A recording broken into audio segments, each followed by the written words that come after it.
नाज़रीन दादू हवा के आगाह कनालों PS 82 जा गैर सरकारी ऐं गैर हतमी नतीजा साम्हूं अची विया आहिनि। पीपल्स पार्टी जो उम्मीदवार सैयद सालेह शाह 48,944 वोट खणी कामयाब थियो आहे। GDA जो उम्मीदवार इमदाद अली लिगारी 20,712 वोट खणी सघियो आहे। हिकु भेरो ॿीहर खे आगाह कंदारूं दादू खां PS 82 जा गैर सरकारी ऐं गैर हतमी नतीजा साम्हूं अची विया आहिनि। पीपल्स पार्टी जो उम्मीदवार सैयद सालेह शाह 48,944 वोट खणी कामयाब थियो आहे। GDA जो उम्मीदवार इमदाद अली लिगारी 20,712 वोट खणी सघियो आहे।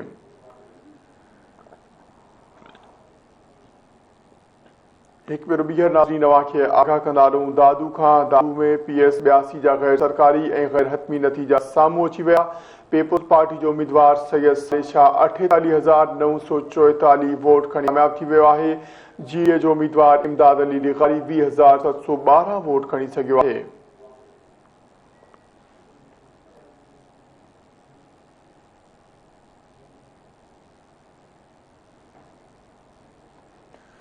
ब्रेकिंग न्यूज़ नाज़रीन अवां सां हिकु भेरो ॿीहर शेयर कंदारूं दादू खां PS 82 जा गैर सरकारी ऐं गैर हतमी नतीजा साम्हूं अची विया आहिनि।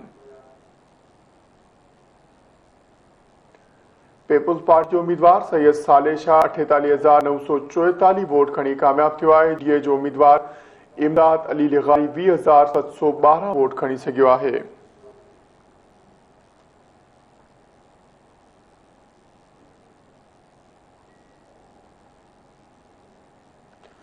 ब्रेकिंग न्यूज़ नाज़रीन अवां सां हिकु भेरो ॿीहर शेयर करे आहियूं दादू खां PS 82 जा गैर सरकारी ऐं गैर हतमी नतीजा साम्हूं अची विया। पीपल्स पार्टी जो उम्मीदवार सैयद सालेह शाह 48,944 वोट खणी कामयाब थी वियो आहे।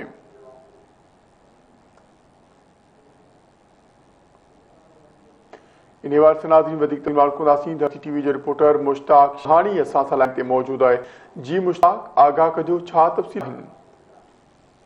जी बिल्कुल, दादू में NA 228 ते पाकिस्तान पीपल्स पार्टी जो उम्मीदवार सरदार रफ़कमन जमाली 98,451 वोट खणी कामयाब थियो आहे, जॾहिं त GDA जो उम्मीदवार करीम खान जरोई जी वॾी महिरबानी आगाह करण लाइ।